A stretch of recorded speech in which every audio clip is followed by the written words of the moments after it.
अंधा हिरण और उसकी सूझबूझ। बहुत समय पहले घने जंगल में एक सुंदर हिरण रहता था। उसका नाम चंदन था। चंदन बहुत तेज और समझदार था। जंगल के सभी जानवर उसकी तारीफ करते थे।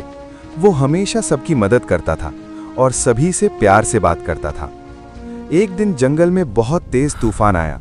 पेड़ गिरने लगे, बिजली चमकने लगी और बारिश जोर जोर से होने लगी।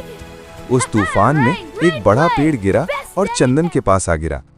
चंदन तो बच गया, लेकिन उसकी आंखों में मिट्टी और टहनियां चली गईं।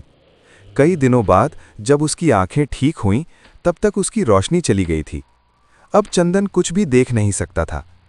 शुरू शुरू में चंदन बहुत दुखी रहने लगा। उसे लगा कि अब वो जंगल में कैसे जिएगा। पहले वो तेज दौड़ता था, रास्ते पहचान लेता था, लेकिन अब सब कुछ अंधेरा हो गया था। एक दिन उसकी दोस्त मैना उसके पास आई और बोली, चंदन, भगवान ने तुमसे आंखें ली हैं, लेकिन तुम्हें अक्ल और समझ बहुत दी है। तुम हिम्मत मत हारो। मैना की बात चंदन के दिल में बैठ गई। उसने सोचा कि अगर वो देख नहीं सकता तो सुनकर, सूंघकर और सोचकर रास्ता ढूंढ सकता है। अब चंदन हर आवाज को ध्यान से सुनने लगा। पत्तों की सरसराहट, पानी की आवाज, हवा की दिशा, सब कुछ वो पहचानने लगा। धीरे धीरे उसे जंगल के रास्तों की आदत हो गई। कुछ समय बाद जंगल में एक चालाक भेड़िया आया। वो छोटे जानवरों को डराता और उनका शिकार करता था। सभी जानवर उससे परेशान थे।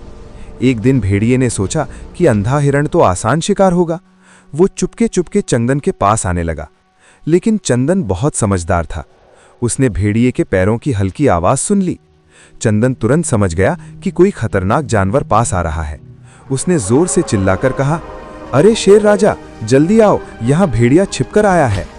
भेड़िया ये सुनकर डर गया। उसे लगा कि सच में शेर आसपास होगा।